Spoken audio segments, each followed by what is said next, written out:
मन करतु आपनक पाखे एकर एकर चाष जमी अच्छी किंतु व्यवहार हेउनथिबार चाष जमीटी बेणा और तंडी रे भर्ती होई रहिछि एभली जमीर किछि मूल्य अछि कि हेले भाबंतु एई जमी रे फसल होई थांदा तेबे 2 पैसा लाभ मिली थांदा रोजगार भी बढ़ी थांदा आज्ञा किंतु बेणा तंडी भर्ती जमी रखिले कोन सेतरे किछि लाभ मिलिबो।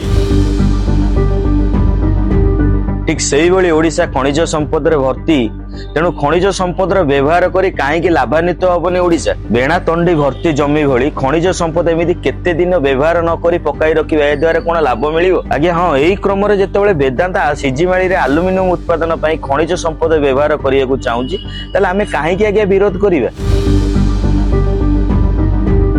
2 लाख कोटी टंकार निवेश करियो वेदांत नियुक्तिर अपार संभावना सृष्टि हबो ओडिशा एल्युमिनियम उत्पादन अग्रणी ठारू आगे रहिबो खनिज संपद व्यवहार द्वारा रायगड़ा और ओडिशा समृद्धि पथरे आगू बढ़िबे आदिवासी और स्थानीय लोक उन्नत धरणर जीवन बंचिबे आज्ञा। तेबे एहाकु विरोध करिबा केते दूर यथार्थ खनिज संपद व्यवहार हो यह प्रति ओडिया चाहती वेदांत भली बड़ कंपनी निवेश पाई ओडिशा को बाछिछि यह गोटे बड़ कथा आज्ञा।